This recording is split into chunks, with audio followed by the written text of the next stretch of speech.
What's up? This is Brandon Donahue, and you're listening to the All Bass No Treble podcast, where we talk all things hip-hop, culture, music, lifestyle, and more. So kick back and join myself and my co-host as we feature our next special guest this week. What's up, everyone? Thank you for tuning in to this week's episode of All Bass No Treble. As always, we appreciate y'all. I'll be your host again, Brandon Donahue, as you know. Jordan Dante in the building. Host too. Yeah. I'm the host too. No, I know. But you the cuter host. You know what I mean? Yeah. I'm beautiful. Everybody turns in for me, bro. Having your moments. Hey, we got a special guest this week. Thank you for coming on, DJ Collab. Appreciate you, bro. My brother Collab, I appreciate you, bro. You got the Ohio representation on this podcast. Always, bro. Pleasure having me, Jordan. We outside. Man. I'm like 15% Ohio now. It's hard, bro. You know what I mean? I gotta be. I got Ohio roots. It's just accumulating over the time. We're great people. Hey, bro. I'm telling you, Ohio versus everybody. That's why they have signs saying move to It's Ohio crazy. out here. Duke was Ohio. Duke's Cleveland. He's from Cleveland. Duke's Cleveland. I'm from Columbus. See, Columbus. Columbus. Yeah. Brian was here. Quandai was here. Yeah. They all from Columbus as well. That's how I know him. Yeah. I know him, and then I knew Brian, and I met Quandai and them through Collab. And then I got the dude I'm going on bachelor party next week. He's from Cleveland. He's from AZ, right? There. Yeah. Say less. We on this one. Man, you can run any camera you want, bro. I'm looking over here. I'm trying to make sure. We got three. We got 3 points. Right here. It's all bass. It's all bass. Shout out Cozy for the one time. You know what I'm gang saying? with me. I appreciate. Yeah, we squatted today. And shout out Bino for the hat. I appreciate you, gang. You know. Yeah, my boy Collab has really been getting out here, bro, since he moved to Ohio. So Yeah, man. No, I'm excited. I mean, Jordan said it to me a little bit ago to check it out, and I was like, oh shit, this dude's really rocking it. I mean, so yeah, I'm excited to get your story, bro, in the background. I've been working, man. Yeah. It's not a lone effort. I mean, a lot of it's been, by myself, but ever since I moved out here, it's been a team effort, ever since I teamed up with, because he moved out here beforehand, I'm pretty sure, and then he was just more comfortable in the area. So when I moved out here and I met up with my manager and my team, along with Quandot and Bankroll, and the others, it was just natural. Like, he showed me around a couple spots, and then I lived out in Tarzana in the valley. Okay, I forgot about that. When I first moved out here, I was in Canoga Park. When I first moved, I did like a 4-day Airbnb, little getaway. Yeah, because I was a sales manager, assistant manager. So I got my PTO or whatever, and I was like, I'm gonna take a little trip out. So I came out here.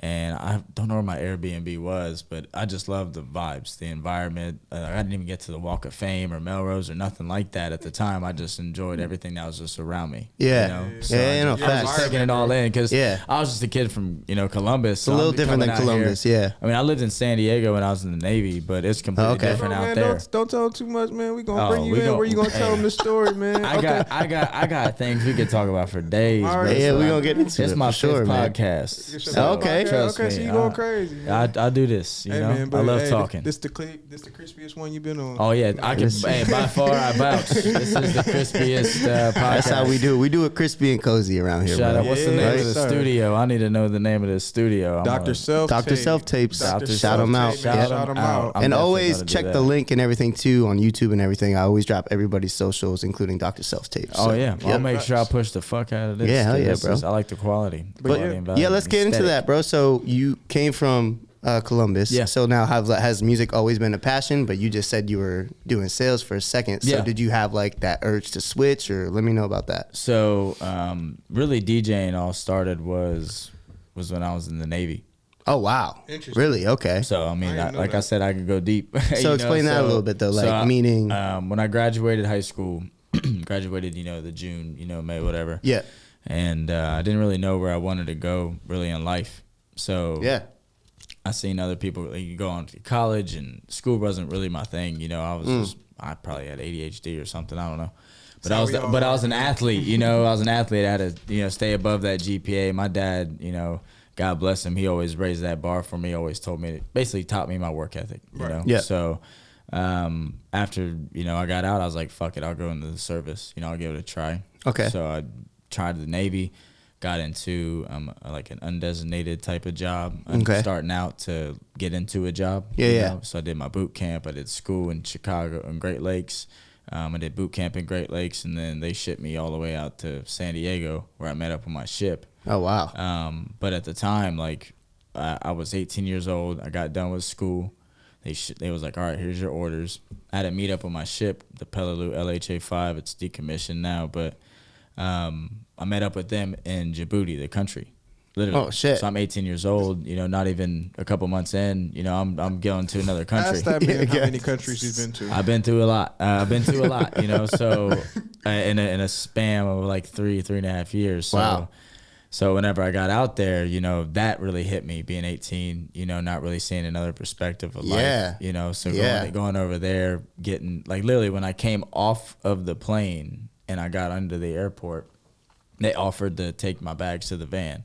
They literally tried to steal my bags. Oh shit! Like they offered, like the people that work there or whatever, or live there. Yeah. And I tipped them out a couple $, and then all of a sudden they just scattered. And the people, security had to go get my shit back. Damn. You know? So yeah, that's crazy. I'm sitting here, not even 10 minutes in the country, and I'm in this van. Like, what the fuck did I just get myself into? Yeah, like, oh shit, I gotta pay attention. But it really like woke me up. You know? Yeah. You got kids that are 18 going into college and wanting to party and this, that, and the third. I'm 18 going in the Navy, not know what the fuck's about to happen. Yeah. You know, I'm just getting some paperwork and saying, here, you got to go. So yeah. I was ready for it. You know, mentality was because, you know, I was always that type of person just to never give up, you know, just to keep going. See the other side of things no matter what. So I went out there, and I remember me and like 7 other sailors in a van, and we were going into the base. And as we're going in the base, I saw like 4 or 5 kids playing soccer with no shoes on, no shirt on, like just shorts, you know. So it gave me another perspective of like, bro, it's serious in this world. Yeah. You know? Like I'm looking at them like, damn. Make you thankful. Like what the fuck? Oh, super thankful. Yeah. You know, Real quick. I'm going into a building that has like electricity, has running water. Yeah. It's like government facility. And then the outside surrounding of your living is literally doing that. is the outside. Yeah. So I'm on watch in the middle of the night. I'm looking at this type of shit go on throughout the day. I'm like, damn, man, I'm 18, 19. Like, bro, I'm celebrating my birthday there. Yeah, you know? wow. So Okay. it's like I'm celebrating my birthday there. Then all of a sudden the ship ports in. I ride in like what's called an LCAC, which is just blows up and deflates. So it just blew up on land, went into the water, deflated onto the ship, and then we went into the ship, and I was on there. Damn. So we went in there, and then I started to learn my job, which was IT and communications. Okay. So I can imagine, man, being on, you know. Yeah, 18. I'm just trying to think of what the fuck I was thinking about and doing at 18. I was ready to drink, smoke. You know what I'm saying? Yeah. I wasn't really. I didn't smoke weed at that time. Yeah, you know, I didn't smoke weed at that time. I didn't really, wasn't really a huge drinker or nothing. Timing. Party, it's all about at that moment in your life. You were like, I don't really care for this route. What the fuck am I gonna do? Yeah. Well, I was just like, I had to learn early on because I had no family. You know. Yeah. They literally put me in the middle of the ocean. You know, so. At that point, I was meeting people I never knew. Like I was meeting ranks. I was doing everything specifically I needed to do as a new sailor. You know, introduction. You know, meeting all the like the captain and other things. Yeah. But like it really woke me up because I went from like scraping fucking paint and painting the ship to learning and having a top secret clearance with the older officers upstairs. In the bridge, which is where everything goes down, where they drive the ship and everything. Yeah. So, like, that was really cool because seeing the behind the scenes of where we're going next and those type of stuff, and not everybody knows that type of thing. And you're under 20 years old, and you're like, oh, it's already, yeah, you're on shit. Like, literally, our shifts went from 2 a.m. to 7 a.m., 7 a.m. to like noon or 2, and then it'll go from like 10 to 2 a.m., 2 to 7, but then you'll have back-to-back shifts sometimes to where you're going from 10 a.m. to 7 a.m. Shit. Or 10 p.m. to 7 a.m. Yeah. Just straight watch, sitting in the back of the ship, making sure no pirates or anything. If you're seeing light in the distance at night, you got to report it in. Like the whole shit. Just staring into like the abyss of a dark ocean, bro, for hours. And just imagine at night. I mean, it's peaceful. Yeah. But we've had altercations where people creep up to the shit. Yeah. To where like the Navy, I could tell like a movie. It is. I thought I lived a movie, man, because I would be on the ship in the bridge just reporting or driving the ship or something, and all of a sudden they'll be having like, hey, we got to report in someone from the distance, and I feel like it'd be like that damn movie with Rihanna. Yeah. Like, you know what I'm saying? I'll be there, that bitch like, and it's going down. You got the fucking 50 cals fucking getting pulled off. Like it's insane. Wild. You know what I'm saying? But when they U.S. Navy is well respected in the water. Let me just tell you that. Yeah. No, for sure. Everybody, when we say move, everybody moves out there. Yeah. I'm sure. Yeah, no games. That's one thing we spend our money on. That's one thing we've definitely understood that, you know. But yeah, I did that for, you know, a couple of years, and I was stationed in San Diego near the gas lamp district. Okay, yeah. Gas lamp stove, yeah. Near the Coronado Bridge. Yeah, you know, right there. So I loved it. You know, I had my own bunk. I had a weird bunk mate, and I just lived my life, bro. Like I got to the point where I didn't want to be in my fucking own dorm. So I just walked everywhere, went out to the mall by myself, you know, just really ventured out. Because I've always been that type of person. Why wait? You know, why wait for somebody? Yeah, no, exactly. That shows the networking in you. I get it now. You know what I'm saying? Because like I got bored. Like I literally see this dude every day doing the same shit. And the same thing. I'm like, bro, fuck this, bro. I'm leaving my dorm. I left that shit. I'd get me like a little hotel or something. Yeah. If I don't have watch, I don't have to come back, you know? So literally, I'd come back there, report to my ship, go back to my hotel, venture out, take the bus, like do the little things, you know, just to get that real feel. So is that, do you think you picked up like the passion for DJing in that moment of being like, I want to find something to do? Or how did that? Because when I learned how to DJ in the middle of a deployment, when I was going on to be 21. Okay. So literally, middle of the fucking ocean, 6 months in, we get mail by helicopter. Like it's really intense. So I'm bored, like, cause it's repetitive when you're middle of the ocean. Yeah, same shit every day. Cleaning the same shit, doing the same watch. You know, unless we're not like, and we're going in a circle at one point. You know, we're in the 5th Fleet, so all my previous sailors will know what that is. It's the danger zone. So it's just a big ass watch zone where your ship just goes in circles and just watches and makes sure everything's secure. You know, so. People are playing cards every day in the middle of the night, just doing repetitive stuff, you know? So it got boring to me. So I went on to Amazon when we poured it in to get some fuel, and I just ordered me a little SB2. It was about 1.5 foot big. Got in there, and I already had an Alienware laptop because I play like little video games or something. Yeah. So I said, fuck it. I plugged it in, and I just started pressing buttons. In every country we'd pour it in, or to get fuel, or to have Liberty Car or Freedom, I would just go on the internet, go to Starbucks or something. Look up YouTube videos. You know, just see how to, because I really was interested. Because then I went from there to doing like little ship parties. Like, shit, like all my sailors would like, we'd pour it into a country. We'd have a little area near the ship we can, you know, chill at. So I'd bring out my speaker and just DJ, just, you know, don't care if I sucked or not. You know, I just went out there. So I learned that, and then my boy Maurice, he was like, bro, you should like go out to like San Diego when we go back home and like really try to be like, hey, I'm a DJ.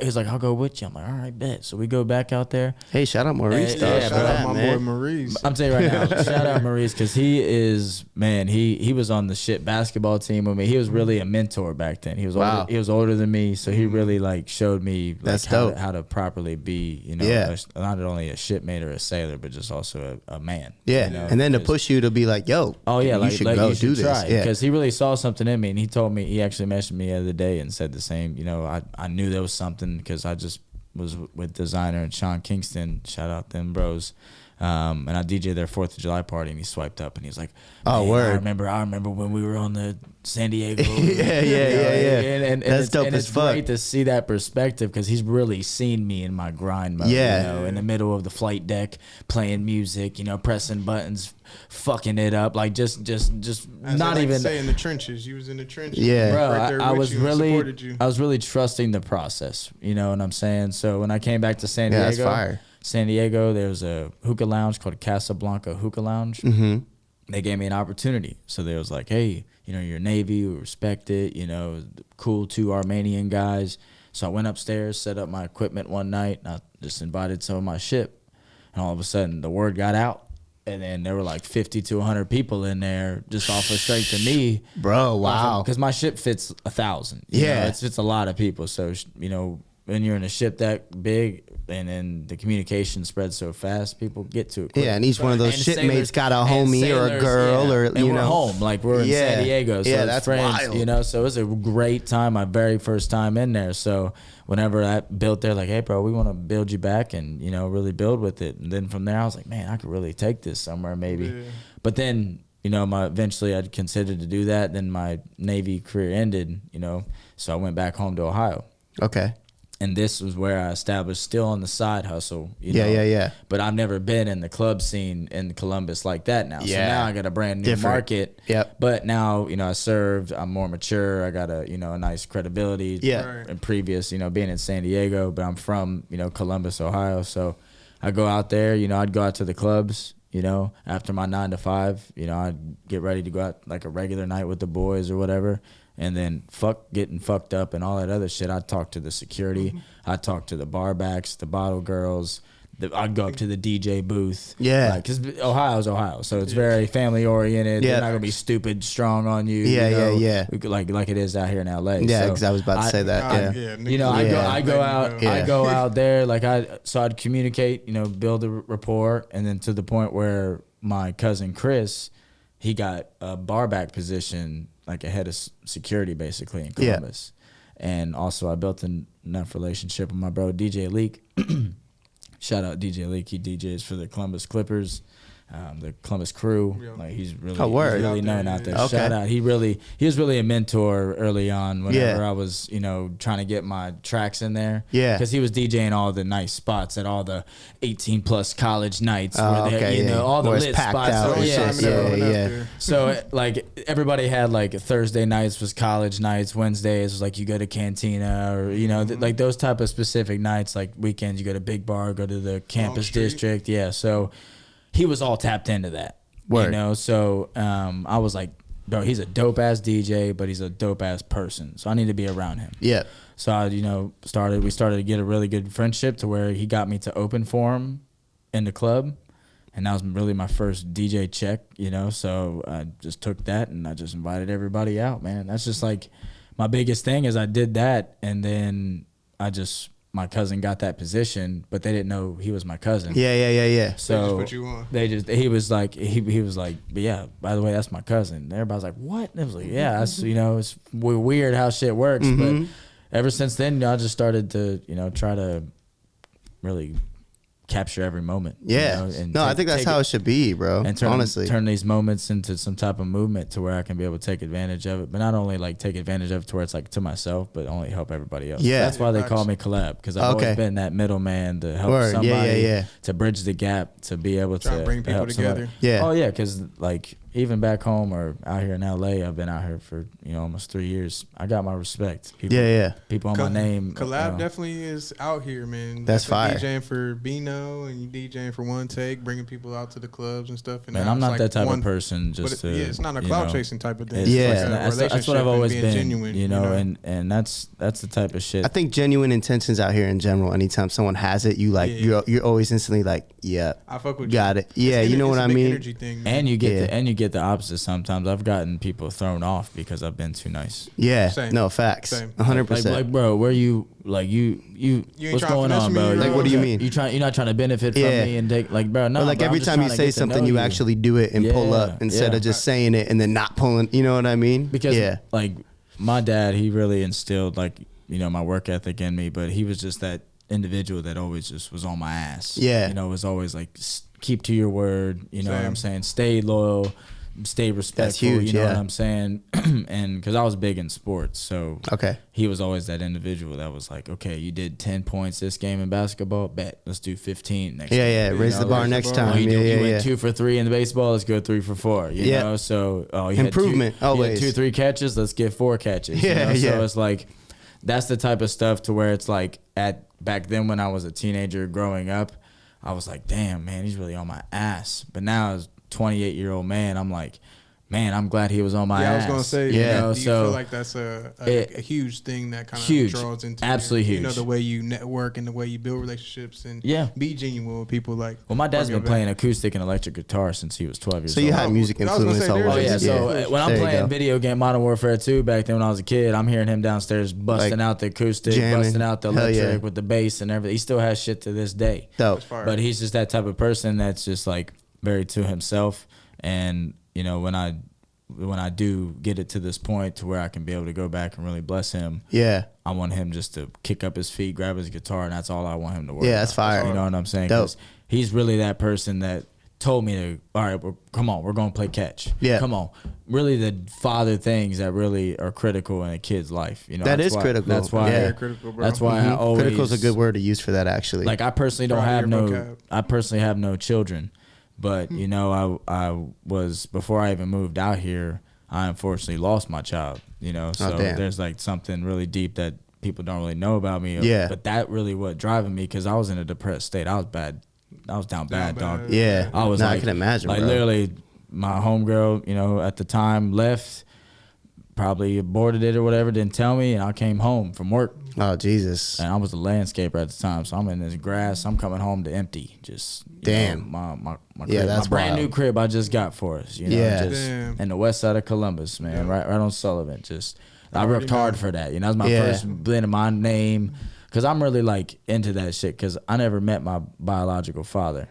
So that role that my dad plays is why I take it so importantly. Because I don't give a fuck. He was there when he signed my birth certificate. So I'm going to be there whenever I sign his death certificate. Yeah, facts. You know that's what your I'm dad, saying? bro. Yeah. Oh, yeah, for sure. And you respect that. Oh, hell yeah. You know and that's why I'm like, whenever I see these other kids and these other, you know, parents out here really struggling to really like dial in on taking care of the kid, if it's not yours or not, it just really it doesn't matter. me. Everyone goes by that statement. That child's not in that situation because he like he wants to be. Yeah. Like, y'all chose. You know what I'm saying? So it's like, that's why I'm big on like, because my mom and dad was never together when I was growing up. It was always go to my dad's every weekend and then go back to mom's for school, and I never got to experience that. You know, that white picket fence, perfect family, always snacks in the fridge, like you know what I'm saying?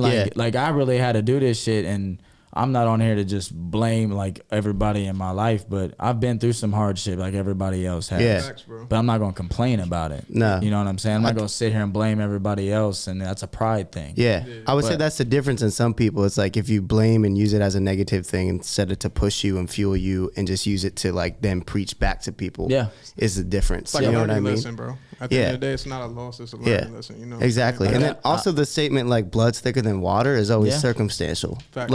Like you know what I mean? It's like that's like like you just everything. said. Family is everything to It me. is. Like, Same. But just like you said, like that your father's still your father, you know? That's my grandmother. Like I'm a grandma's boy. Hey, shout out Grams, man. You know what I'm saying? Like that's how bad like deep is when family with me. When I go home, like my family reunion's coming up, so I'm definitely going at it. I already told Brian to, you know, put that shit aside. I ain't getting booked for a week and a half. Yeah. That's my time. You know, all my family's gonna be around. They coming from Alaska and South Carolina. Everybody coming in. That's the time. You know, I'm coming. I ain't missing that motherfucker, bro. I'm riding my four-wheeler. We own 100 acres in West Virginia. So we go out there every year. It's in our family's will. It's our grandmother's house where she was actually raised. That's dope. So it's like really deep family 100 roots. acres though. It's like my grandma has like, you know, she has only one sister left, but it's in the family will, so it's passed down, you know, in chunks, you know. That's hard. But like the biggest thing about family with me is like my dad's side versus my mom are two completely different perspectives. Yeah. You know. I mean, to be honest with you, not even cutting you off, but I've learned a lot of like divorced families. Oh yeah, they kind of have that mom and dad side that's a lot different. That you kind of got to be the balance. No, like, absolutely. I've had that too. Well, it's not really that, but I'm big. I'm very transparent and open. You know, so and they both know that, but at the same time, my mom's side is the side that like you can stay up after the street lights. You know what I'm saying? You can stay up. You can do what you need to do. Have your fun. Do whatever. My dad's side's like strict. Go to bed like this. Oh yeah. Go to college. This that. So when I went, that's why when I learned, you know. Plus, unfortunately, a lot of my family has been addicted to some type of drug abuse. Yeah. So you know, I'm not gonna bash in my family because I love them through thick and thin. But I've had that realization of perspective of life, of really sitting in the middle of the drug addicted family that lives off of food stamps, that's from the hood, that, you know what I'm saying, will sell their latest shit just for shit, or lie, cheat, steal, whatever the case may be. Then you got the perfect family that comes for every family function, group chats, you know, that type of thing. And I'm in the middle. Yeah. You know, so I'm as a kid, you know, I'm getting two different perspectives. I'm getting pulled from both ends, you know. And I didn't really think my mom and dad really understood that affected on me, you know, because I really just brushed it off. Yeah. But that's why I kindly, like now, like I distance myself. Yeah. Because I love my family. But I can't be a part of that if I want to reach my ultimate goal. Which is huge to learn to know for sure. Oh, which I was already used to taking that step whenever I went to the Navy. So after maturing and after really taking that step back and going back to Ohio, getting my side hustle into the club, being, you know, building, because I did everything from landscaping but my biggest thing was business to business and door to door sales. Yeah. So I did that for AT&T. That explains your networking game, buddy. Yeah, I did that. I did that for AT&T, and I did that for EverDry waterproofing back in Ohio. So, but that was one of my things. Like they just said, here's the neighborhood. Do your shit, say this. Yeah. Next thing I know, I come back with 12 leads. They're like, what the fuck? How'd you do that? Yeah. And all of a sudden, I'm just starting to build. And AT&T was the one that really like broadened my horizons, I should say, about sales. Okay. Because they really beamed me with just boom, boom, boom, just so much information at once. But it was all, you know, obviously free because it was my job to learn this stuff. Yeah. It was like one of those business platforms to where you come on as one, you make a sale, you can be able to teach that to sell, and then you can be able to build it to where you can have your own building. Type to where I was close to the assistant manager at that time. So I was one step away of getting my own office. So when I saw my skills, because I would literally be at the office at 8 a.m. before any of my employees. Like I'd have a team of like 12 at one point. So my manager would be like, bro, you need to be there before anybody else. Yeah. You need to make sure you need to be there. You need to be the leader. You set the tone. You need to make sure when they walk in, they see what you're doing so that they follow, and it's vice versa. Because this shit's like telephone. And I'll never forget it because every day he was on my ass. Suit and tie. No matter what the fuck time I was there, he was always there early. Yeah. So that really woke up my mind, bro. Like, damn, this dude's super successful. He has all these damn trophies of sales and shit. I need to start listening to him. So I would really be there early. Yeah, and I get motherfucking new motherfuckers platforms ready and folders, and all of a sudden they see me in my group of like 15, and then they see other people like 2, 3, and then we see other leaders come in from other offices like, who's that guy? Yeah, yeah. And then all of a sudden I'd make, like, if you make over $1,000 in a week, you get your shit on the wall. Bro, I swear to God, my whole thing was all the way around the goddamn thing. I shit you not. To this day, Rick, you will vouch this motherfucker. So, like, literally, it got to the point where he was paying me to, or just paying for my travel to go to different offices, learn different techniques, you know, basically be the guy for the office. Yeah. You know, to come back, try to do that shit. So I really toned in on that shit because I met millionaires, bro. I was sitting down with real business executives that don't just talk, bro. They built it. They started where I started. I'm going to these big ass conferences in suit and ties. I never wore a really suit and tie in my life. Yeah, bro. I'm getting crispy, bro. There's people in the room talking to me. I'm writing notes on notes and books. I'm like, bro, what the fuck did I just get myself into? Yeah, yeah. But that really woke me up because I'm like, sales is everything, bro. This may be my niche. This may be where I can really dig in and dig something different for my family, you know? Because my brother, I have a big brother. He has the same mouthpiece as me. Yeah. You know what I'm saying? But he didn't never really had that father figure in his life. So then segue off that, when you were like, you're in sales and you're like, this is my niche. What happened with, obviously, because now you DJ full time, that's your job. I was gonna say, like, do you feel like that's what was the segue? Because like, to me, like, I would have been like, this is it, I found it now. But so how was it that DJ came in, you're like, actually this is it? You know what I mean? And then is that what led you to LA essentially? So I'll just break it down just like this. I left the waterproofing company after doing the sales. Because it just got repetitive, you know. I don't like repetitiveness. I like Same. Testing yourself. So trying. You know what I'm saying? As long as it's sales, I know I can do it. Yep. So I went to Spectrum. You know, but I was in retail, so I was in the stores. Okay. And I did that for like a month, bro, and I hated it. So I was like, fuck this. I used my PTO I get when I first started. I took a 4-day trip out here, like I said. Yeah. And I just love the absolute atmosphere, the pace, the people. You know, just everybody's so diverse. You're not meeting a 9-to-5 pipe fitter, you're getting a model or a, influencer or something. So when I came back there, I'm like, I think I could really take my sales and just take me and everything I've learned over my life and just risk it. I'm young. I'm 20. Fuck yeah, bro. I'm 23 years old. Yeah. 24 years old. You know, I'm sorry, 25 at the time. Fuck it. I got no kids. Unfortunately, you know, God didn't bless me with one, but that was a sign. Yeah. And now that's the way to look at it, bro. Now I'm a true believer in fate. Yeah. So hell yeah. that's why I'm like, I'm here for a reason. That's why you're here, brother. And I've been here for almost 3 years, and I've been blessed to be in the rooms I've been blessed in, and this is only the beginning. So hell yeah, that's dope, bro. Can you tell the people about some events that you got coming up? I know you got some big things coming up, man. I already know you cooking up some things. Like I said, you've been with Bino and the whole 9 DJ and their events and parties. So tell the people about some events, man. tell the people about some, man. You be telling the gram, man. Tell the people, telling man. the gram. You feel me? Well, first and foremost, tell the podcast gram too. Is @ DJ Collab. So make sure Oh, you already follow. know. Yeah, it's gonna be on that. Oh, yeah, I we're doing. understand. It'll pop Shit, up. coming from me personally. Yeah. Shout out Ray Mark. He makes us look real good with the editing. Yeah, man. So like, I have a. So I work closely with Chase Claypool, who's the wide receiver for the Pittsburgh Steelers. Of course. And my sis, Callie Rock, who's a pop artist. And we have their birthday event because I did it last year at the Wish Mansion. And they trusted me with their event coordination, so I'm gonna do that. It's a private event, so don't blow me up, please. I'm not getting an invite. But it's just one of those things where it's just like that's the type of value I'm getting myself into. Yeah, you know, because I've already told some of the promoters I worked with in the club, because I work all over Hollywood. Yeah, so if you're ever in LA, tap in. I got you. Birthday, whatever the case may be.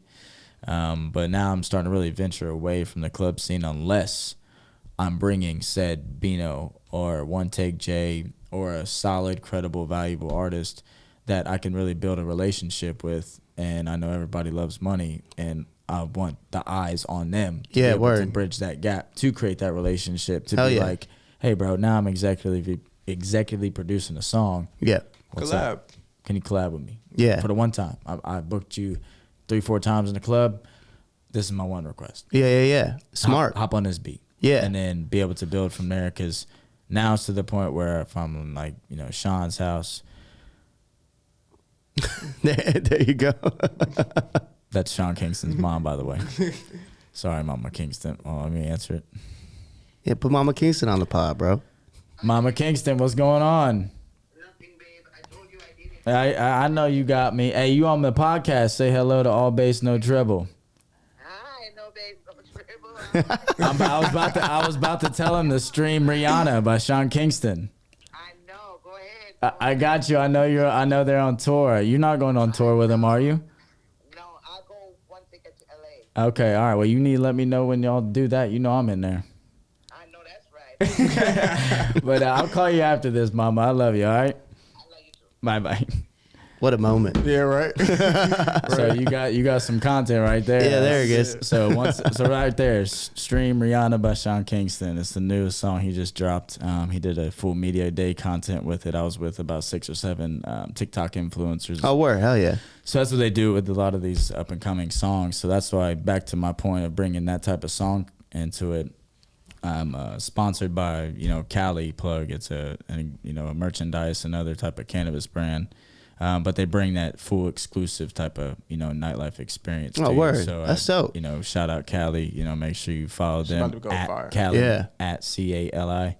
Really based, really simple. And he really blessed me with an opportunity. Randomly DM me, said come to the facility. Facility is absolutely beautiful. Probably fits about 1,000 people or so. Oh, wow. But they have a studio there. You can do a lot of events there. So that's dope as fuck. That's where I'm having the specific event at for, the birthday. But he just really opened that door for me, because nobody really gave me that chance. Yeah. So I never really was a drinker, but I was a smoker. But then all of a sudden he DM'd me saying, come through. He's like, sit down, man. I got to talk to you. I'm like, all right, shit. I never really talked to him like this before. I met him at a mansion event at an NFT party. So I'm like, all right. So he comes back. He's like, I'm not gonna waste your time, man. I want you part of the team. I said, Wait, what? Hey, my type of motherfucker, man. He is that type of guy. My guy, Cali, I love him. That's like me in like 10 years, man. Straight to the point, really diligent. Like, don't fuck around. Like, you know what I'm saying? Wants quality, wants value. Loves his brand and wants eyes on his brand and not him. You know, it's really, you know, like fire. His integrity's there. So that's why he's, you know, the way he is and he moves the way he moves, and that's why he has such a big brand the way he does. You know, if you know about, you know, if you know, you know, you know. Right. So he brought me in and he said, yeah, man, I want to bring you on the team. I'll bring you on the brand ambassador and a DJ. You know, I want you to, you know, really put eyes on the market that you're in. I watched your Instagram for like a month. I watched your stories. I watched the way you did everything. I love the way you brand yourself, and you're in the Hollywood nightlife. That's where my brand needs to be. So how can we do that? Right. And he just really pulled out some weed, pulled out some cash. It said, when can we work? I said, shit right now? Really, bro. And nobody really gave me. He's like, bro, I just believe in you. I believe in your work ethic. That's amazing. I believe in your mindset. Wow. I know you don't. Energy, brother. You know? Yeah. I'm big. Energy, bro, I swear to God, if you are not a believer in any type of energy would change your life, and relationships is more valuable than money. I agree. That's every day and night.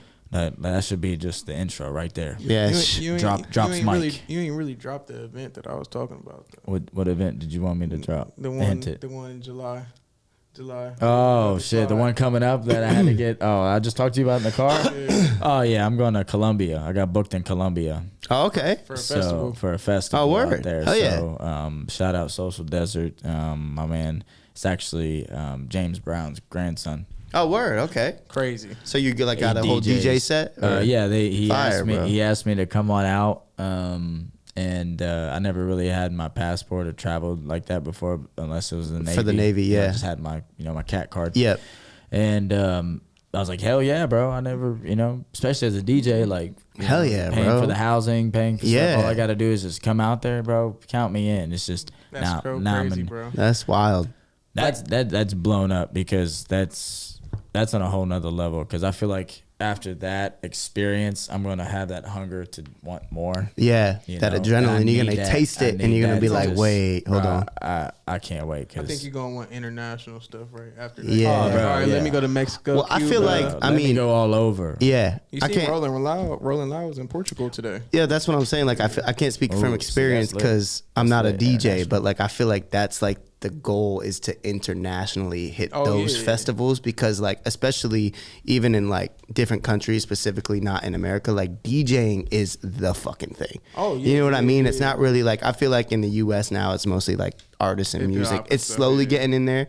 It's a universal thing. Universal. It's how you approach it. Exactly. Like, it's just like an artist and how artists want to approach it for universal, like how Drake did. I was just about to say how he just Drake is a smart ass man. He is. Coming from a DJ that is an open format DJ. Yes, it is a great album. It is. We can get a whole segment on that shit. I know you ready. But that man, from a marketing aspect, amazing. I know he specifically sat down, probably by himself, and said, "Fuck it, I've reached every element in the hip hop game."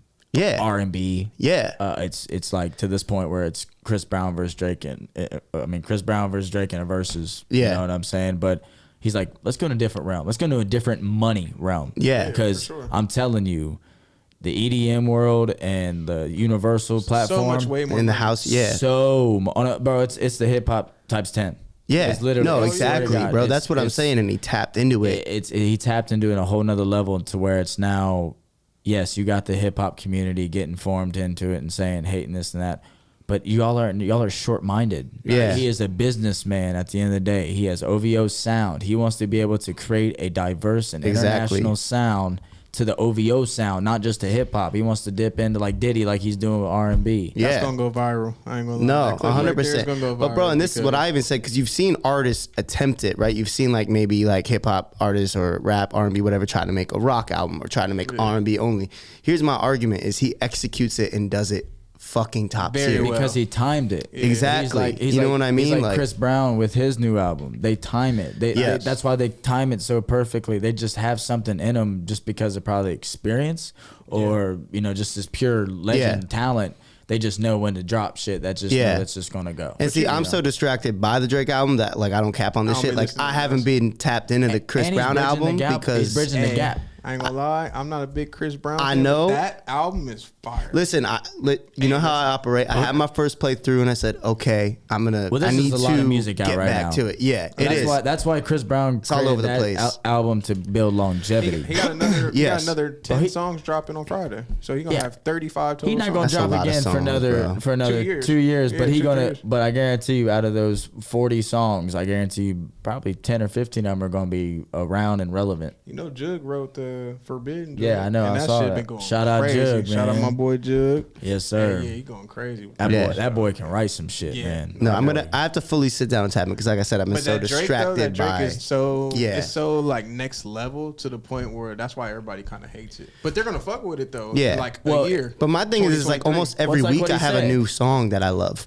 You know what I mean? It's like what he said. He said, you know what I'm saying? I forget exactly what he said, but he's just specifically. Y'all gonna catch up? Oh yeah, that's what. Yeah, on the video, he's like, y'all don't get it right now, but y'all catch up soon. No, it's fine. He's bridging that gap between the EDM and the hip hop world to where you may in the future in 5 maybe less years you're gonna see an EDM hip hop fest together. Oh yeah, absolutely, yeah. Rolling Loud EDM. Hell yeah. Shit, yeah. Because now you're seeing so many remixes and so many stuff with now you see all these artists collaborating with the EDM type of DJs to make those type of remixes. Yes, you know. Also, don't sleep on Afro beats, bro. Bro, that's what Afro beats. You got Tim's and all them people coming. Exactly, bro. All that shit. Burna Boy. That's why even Rollins tapped into that shit too. Cause I was like, bro, hop on this shit now, bro. While like this shit is like not relevant for a hip hop artist to be on a fucking DJ album. How he got caught with Gary Vee, that's how he's gonna get caught with the next one. Yeah, no, exactly. And he has the voice and the ability to get on that record, which is like when you have that ability, you gotta take advantage of it, bro. See, that's why because I have a single out, so it's called Difference. Oh, word. And I created that aspect of the pop. So I got a pop like type rap beat, I should say. Yeah. And with a lot of 808s and such, and from my boys, Red Cup Nation. Shout out Red Cup. They work with. Oh, Ro just linked with Red Cup too. That's funny. Matt and Perry. That boy been tapped in, man. Yeah, you know, they from Ohio. So them are my dogs. They're from Pennsylvania. Yeah, no. Shout out Red Cup Nation, bro. They tapped in with You know how they first started? I don't. No. Rollins. That's been Rollins. I've been tapped with them since I was DJing at OU, bro. Oh wow. So I've been tapped in with my bros. Yeah, I've been tapped in with them for a while. I've just been following them. But they started out as college DJs, and then they built their own bus.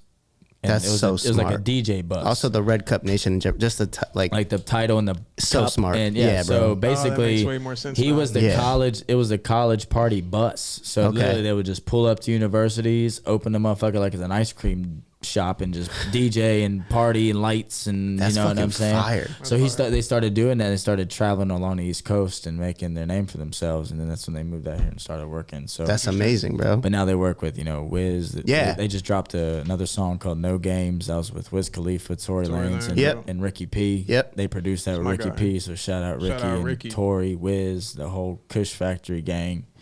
That's dope as fuck. But Red Cup, they're really talented, both of them, man. They work. They're like yin and yang. Yeah, you know, they really work well together. I've seen them in the studio. You know, I told them, I DM'd them the other day. I'm trying to work again with a hip hop beat. Well, we touched on it earlier, bro. Like energy and like being genuine in general, it's so hard to find, especially with producers, DJs, artists, even. You know what I mean? Like when you just have that, like, wait, we work really easy together, and I feel comfortable. It's such a hard thing to find, especially in LA, and being like, you got to make a song with this. You know what I mean? Smiles in LA. Exactly, bro. So it's huge, and and that's why. You know how to shout them out. I buy that shit every day. Shout out Fake Smiles. You know the vibes. You know Melrose posted. That's what I'm saying. So that's huge, though. Merch. So that's dope. I'll say too. That's one thing that I admired about you is how you got on Melrose. Like you be in the field, as they say. Like you really. Yeah, bro. When I first came here, I barely would get my speaker, all of my equipment, pay for an Uber there and back, and just DJ on Melrose or Venice. Just pull up right in front of Cool Kicks, bro. Just DJing with a gas-powered generator. Wow, going crazy. Just turning that bitch on. Hey, you guys mind if I post up? Yeah. I'm talking from the table to the cover, to the speaker, to the gas, to the power. I'm by myself, bro, moving all this shit back and forth just to play, just to get my name out here, bro. And man, I met some connects out in Melrose. Like that's hell yeah, of course. Because I met clients out in Melrose. Yeah, like, I DJ and they're like, oh, bro, let me get your Instagram. Yeah, I DJ tonight. Oh, where you gonna be at? And all of a sudden they buy a table. Yep. You know what I'm saying? So it's like any DJs out there that's up and coming, or personally that I know that DM me to help you, like that's the biggest thing. You got to do what others don't want to do to be able to get noticed, because that helped me. That helped me in a lot of other ways, to where I met 3-4 business owners that own businesses on Melrose that I've DJ'd for. That's what I was literally going to ask you that question. Like, what's some tips to like up and coming DJs, or like how do you get yourself out there? Obviously, you know, LA is such a fast market, and it's like a lot of fake smiles and stuff. But like, I'm in the middle of it. What are you can give me 2 tips that to a DJ that's trying to up and come and get more gigs. Like you said, you're in Hollywood, you're DJing private parties, you DJing fucking horse racing. You know what I'm saying? So like, how can this small DJ that has this dream, how can they, as somebody right now from either watching from LA or Ohio or wherever. Okay. Wherever. So the biggest thing is you can't be prideful. You got to be open to every opportunity that you get and take advantage of every opportunity, not only if it's 5 people in front of you or 15,000. Yep. Facts. Because the energy is there, just like I tell every other artist that. Yeah. Because it's not like I was watching the Drink Champs the other day with Scott Storch. Okay. And I saw that episode. And I was watching it, and he said, he said somebody told him when he was like down bad, coming back from a drug addiction, to work with new artists. To not go. So that's how now Roddy Ricch, Trippie Redd, and I mean whomever else he may have included. I don't want to mispronounce any names, but like when it comes to that, bro, no matter where you get in your front of these rooms where you're in front of 5 people, it's about what you bring to the table. Yeah. If there's 5 DJs, but there's 10 people in there, I want to be the most lit fucking DJ to where those 10 people walk out, they remember me. Exactly. Versus anybody else. Yep. If you have that mentality in every single room, in every single type of relationship or whatever you're trying to build, they'll see that light from you. Yeah. And that's why I feel like I be in the rooms that I'm in, because they feel the energy. They feel how passionate I am. Yeah, because the way I speak, the way I approach things, the confidence you got. Because I know, like, if you put me in the fucking room, I will take advantage of it, and I will literally turn one moment into a massive movement, and then you're gonna be wondering how in the fuck I did it. Yeah, that's why a lot of people wonder like where I am today, because I know how to approach specific ways to where it's like I'm not running in to beg for a situation. Yeah. I time it. I'm like a lion, bro. I time it perfectly to where I just attack at the right time, and then all of a sudden you're mine. Like, then you're hitting me up, and I'm hitting you up, and we're just creating. Exactly. Now we cool. The feeling's mutual. Now we feeding together. Yeah. You know what I'm saying? That's huge, bro. The feeling's mutual, and there's a need and a want to work together. Not like, I'm doing this for a payment. That's it. Because LA's like big ass cafeteria in high school. Like, you have your cliques. Actually, I never thought of it like that. It's like you have your Hollywood TikTok mansion cliques, then you got your Hollywood nightlife circles, and then you got this, that, and the third. But that's the biggest thing I could tell. Like, you got to have that hunger. Facts. And just don't be prideful. Yeah. And I was the kid that went to every table at lunch. Me too. See, me too. We all sitting right the fuck right here. Literally, I was the class clown. Everybody in 2012 class would vouch. But it just, and number 2, man. I'll say I want to think deep for this, because I want it to hit them. You know what I'm saying? I want it to hit them deep. One thing I've noticed about you, though, just from the outside looking in, you're very able to adapt. Oh yeah, like I said in the car, but I'm like adaptability. It's like Drake, bro. Chameleon. Yeah, Drake's able to adapt to any situation. You may not like it now, but you're gonna grow to like it. Yeah. Once you grow to like it, you're like, okay, I fucked with this. How was I not fucking with this before? Yeah. You know what I mean? No. So like, 100%. That's huge. Yeah. Being able to adapt, bro. Not closed off, bro. Like, you can't stick to one thing and one thing only. And I used to be like that. Just listen to hip hop, and then I had to branch it out. I'll listen to everything. I'm so open format, bro. I'm about to go home and listen to some fucking Luke Bryan, Bro, Luke Combs. I'm countryed out. I listen to everything, bro. If it's good sign. Hell yeah, the full. Hey, no, but that's huge. I can see that for DJing though specifically, and like producer stuff. Like you have to do that. My ears are so diverse to sound. I love all sound. I just don't have a genre. Like there'll be to a point to where I'll DJ, I'll go home straight, sit in silence. Yeah, for sure. Or just like listen to like some smooth jazz or something. Yeah, fire. Just to get that get that out. Because just, bro, it's insane. I'll DJ like 5 events or 6 events over the weekend, 4th of July weekend. Yeah. So when I hit my fucking bed, bro, I'm like, boom. Yep. Because get that shit out. It's just not me. Like a lot of 4th of July is just not me just pulling up my controller. I can pull up on my speaker, my amp, and all my equipment. I'm carrying it all. Like, you know what I'm saying? So it takes a lot, you know? So I was going to ask you about that too, actually, because we're getting close on our time. And I wanted to actually ask you as a DJ, like because I've seen 2 DJ types, right? In a sense, like there is like the DJ, like you can hear it in their transitions, the records they're picking and all that. Yes, and then there's a DJ that like created a Spotify playlist in his play. Just plays it. Now, not to knock them, right? Because kind of technology has allowed us to do that now, right? But like, how do you feel about that? And would you say that that's a complete wrong approach, or?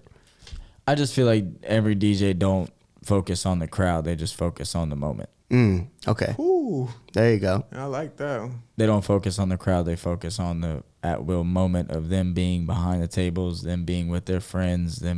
That's what a lot of new DJs don't take advantage of. Focusing on the crowd. They gave you, them managers, them club owners gave you that flyer. They gave you the right to DJ, to open for a purpose. Yeah. So take advantage of it and not just don't play for your 3-4 friends that are behind you telling you what to play. That's great. Yeah. Look out there, read the room, because that's what I do. Yeah. No matter I think that's huge. Or that's headline. Great. Yeah. I'm going in that motherfucker scouting it like I'm a damn headline artist. Exactly. Like I'm just like, all right, so I see a room full of girls. I'm not throwing hardcore rap and that trap in that motherfucker whenever I want the girls to dance and be able to create the vibe, because everybody else is going to follow.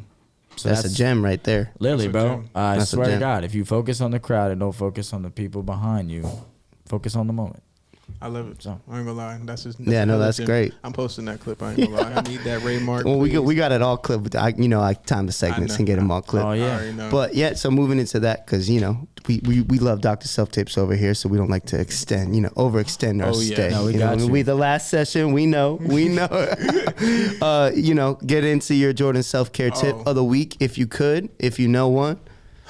All right, my self-care tip of the week, guys. Tuned in.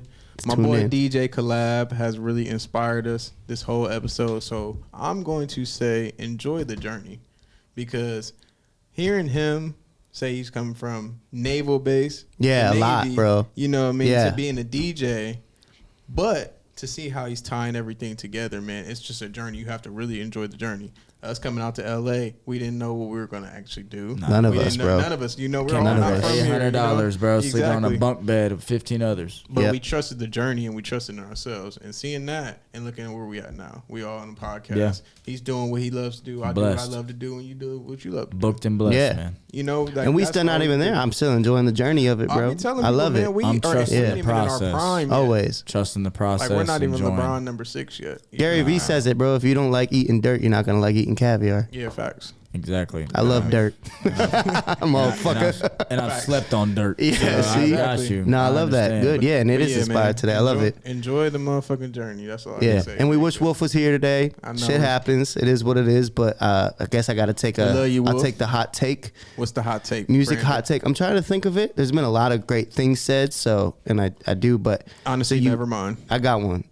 Nah, that's too obvious. Everyone knows I'm like Drake's biggest fucking fan, so I can't be that obvious. I'm gonna say this because I've been seeing shit float around on the internet, right? Okay. I'm gonna say, because we talked verses earlier, the verses I want is Usher and Chris Brown, and for me, I think Usher takes it. That's my hot take. I'm gonna. All right, that's my hot take. Go ahead and hit that in. All right, hey, that ain't knocking Chris Brown. I have my reasons why. That is the reincarnation of Michael Jackson, boy. I was going to say Yali. Shout out Yali. Oh yeah, Yali. He literally had this argument, and he showed me some facts to show that Chris Brown is low-key the next Michael Jackson, bro. I mean, so that's. I'm just saying, off of a Verzuz, what it is, like performance-based wise, they both kind of shut it down. Like Chris Brown I've seen Chris Brown many times live. He's an amazing performer, bro. Like obviously, no one does everything to that level right now. He's an entertainer. He could paint on a fucking concert while singing, and people would be like, "How the fuck?" While doing a backflip, while doing the taking down choreography. For me, the Verzuz though, like Usher to me got like 20 songs that everyone knows word for word. Chris Brown does too. Not as much as Usher though. Boy. In the sense of your age realm of people, right? Chris Brown is my idol, bro. But I'm saying so people that are 50. I'll go to the Run It album. But boy. I'm saying, well, no, that's like Chris Brown. I'm saying people age 50, like 60, know every Usher song and not every Chris Brown song. But then you can't compare them. But you got to know different generations. There's a younger crowd too that's going to know more Chris Brown than Usher for sure. Usher's older than Chris. Yeah, you got to like that's different. That's different generations. Like Drake and Chris are going to be like more of a. That's the more because they started in the same. Because I don't know if that could be a Verzuz though. They're not. They're both R&B. But Verzuz is. Song for song. Are they gonna do? So can Drake do his hip hop side or no? He gonna do everything. He gonna do it. But I'm saying the way Verzuz is set up, it's like the same of the same. Yeah. It's not like one. You know what I mean? I'll tell you right now, if you do Drake or if you do Usher in an R&B or hip hop, Chris Brown's winning, bro, flat out. Chris Brown beats Drake in the Verzuz. Yes. Two. I don't believe that. I don't know if I could get that one. I believe that. Bro, end this episode. End this episode right now. Hey, I like the hot take though. See, I'm gonna defend my man Breezy. All right. Hey, they say not Chris Brown is an incredible. Also, like I don't think Chris Brown's offended if Usher said that. Like you know what I mean? He even said on his podcast, on the podcast he was on, that's the only one that he'd probably do is Usher versus himself. Here's the thing, and like I'm not saying like it's a. Actually, I did say this on Facebook, and my boy Malik called me out. I said landslide, and then I was like, I'm an idiot. Okay, it's not a landslide, but it would be, in my opinion, probably the best Verzuz almost ever if it was Usher. It'll be the most entertaining. It'll be amazing. It'd be entertaining because it's not Ray J versus Omarion. That motherfucker, like Usher versus Chris Brown. Yeah. It's gonna be dance. It's gonna be everything, bro. Choreography. It's gonna be singing. And it's gonna be rapping, bro. It's real R&B and soul, man. And like, bro, Usher's vocals still the fuck there, bro. I know you've seen the Tiny Desk. Like that boy. So is Breezy. I know. That's what it would be. Song for song, like that's what I'm saying. It'd be amazing. You should listen to that Breezy, Brian. Right, no, I have. I'm gonna tune back in. We gotta end this because the next one. After when you all bring me back, whenever we talking about Jay-Z versus Dr. Dre. Oh man, I'm taking Hov all day. Oh okay. I'm taking Hov too, but I'm just saying Dre. I can't even think that's a landslide to me. Okay, I mean, I think Jay-Z takes that landslide. Dr. Dre paved the way for hip hop. Yeah, so there's a respect level, but in a Verzuz, Jay-Z. I mean, Dr. Dre gonna run out. Literally, Dr. Dre would run out, and Jay-Z would just keep going. Yeah. I don't know. What you mean? In due time. That's a 20-minute conversation. We'll see what's going on in due time. But all right, it's a good hot take. I liked it. We talked about it. I love it too. First and foremost, shout out Bino for the hat. Shout out Sean, One Take. You know what I'm saying? Kalen, for real, make sure you stream his new song with Blast. That shit's fire too. I heard that. No Stopping. Yep. Very fire. And then Hot, you know what I'm saying? Sorry for the Wait 2's out right now. So make sure you go download that by Bino. Just came out Friday. I was just about to say, is it like Bino who I'm thinking of? Because I fuck with Bino heavy. That shit fire. Yeah. Listen to it. 13 songs. Got one with Draco. Got one with Kalen. Yeah. And he's big on Blast, bro. He's a big part of why Blast is where he's at, man. And I love seeing that team, Blast bro. I fucking love Blast. He got a couple on there with Blast. But shout out all of Bino's team. Lucas, Bino's Jay, fire, bro. Christian, you know, you guys are the guys of the gang. And then Sean's on tour, so y'all fuck it up. You know, sold out dates, you know. Hell yeah. And thank you for coming on the podcast, of course, bro. man. I hope you enjoyed your time, man. Next time we plan this, let me know. Bring a special guest on. Hell yeah, bro. My brother. Absolutely. I'll plan somebody. Of course, you episode 2 is season 2, so we got plenty of time, baby. Feeling cozy, so we tapped in. This is the first time. we turn into we all these cozy. Moments. And everyone go fucking tap into cozy. Okay, yeah, man, stay cozy on the gram, man. Let them tap know. in with us, Let them man. know. We got some special shit coming for the summer and spring and the fall. Every time, bro. You gonna see me rocking it all seasons. All seasons. But man, I appreciate it. I love it, bro. Again, another great episode. Yes, I love this shit, bro. Thank you guys for tuning in each and every week. Don't forget to follow everybody. Don't forget to show love to Dr. Self Tapes. We appreciate y'all, man, for hosting us. Look at the beautiful space. Appreciate it. We love it. We look beautiful as always. So thank you guys for tuning in. And until next week, love, peace. See you. Hey guys, thank you so much for checking out this week's episode of All Bass No Treble. If you could please subscribe and like, and also get the notification button smashed for us, that would mean the world to us. If you'd like to keep up with myself, my co-host, or our special guest this week, all of our social medias and info is right below. And if you would like to listen, tune into Apple Podcasts or Spotify, as you can hear us on there as well. Again, thank you so much for tuning in this week, and I will see you on the next episode.